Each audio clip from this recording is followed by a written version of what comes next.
All right, so now we're going to talk a little bit about gluten-free diets. You've probably heard of them. They're sort of the latest phase.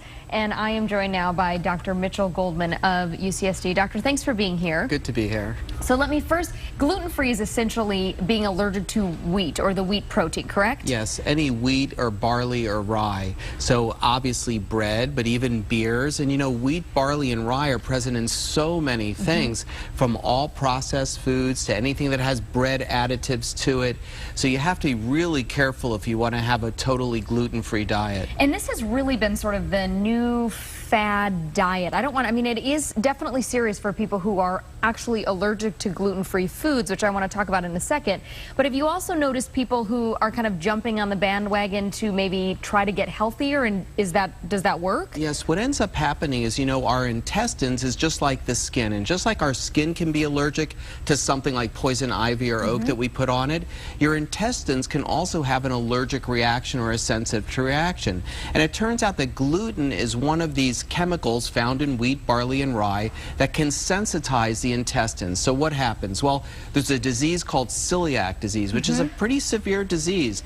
And that's when people get very nauseated, diarrhea, abdominal upsets from eating foods with gluten, also gassy. There's a skin condition called dermatitis herpetiformis, which is like the same thing, but it also gives you very itchy blisters on the skin as well. But then it translates over to other types of immunologic diseases, anything from lupus to scleroderma to Sjogren's syndrome. There's many different types of immunologic diseases that can be affected by this allergy that we have in our intestines to the product gluten. And I want to draw your attention to what's on the screen right now. We were just showing some of the foods that if you do have an allergy to gluten, those are the foods that you should avoid. Let me talk about some of the safer foods. I mean, in a lot of brands are actually coming out with gluten-free foods, which is a huge benefit to those people who cannot eat them. So what are some other safe foods? Anything that's corn or potato, essentially anything that's not wheat. So corn tortillas, any kind of corn-based foods are really good, potato-based foods are good. And you know, even though people like to have beer, which is made from wheat and barley, you can actually have beer made of gluten-free products, such as bread and corn. So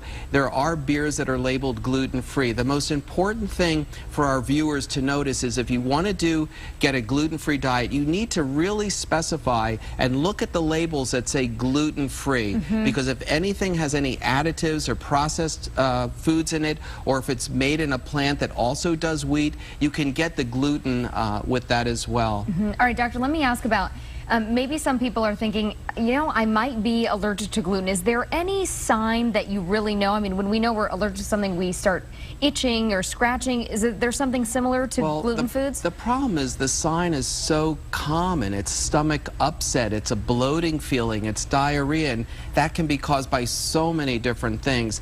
So really, if one suspects that they have just these intestinal problems and you can't get rid of it, that's when you need to see your doctor, who can perform a test to see if you are gluten sensitive. As regarding rashes on the skin, it's a very specific rash that you get. And so you see your dermatologist. Sure. And regarding the other immunologic types of syndromes, yes, going to a gluten-free or minimal gluten diet may help, but really it's best to talk with your physician or immunologist. All right, Dr. Mitchel Goldman of UCSD, thanks so much for your time, and thanks for kind of separating the fact from fiction on the gluten-free diets. Lauren. All right, thanks, Jen. Thanks, Dr. Goldman.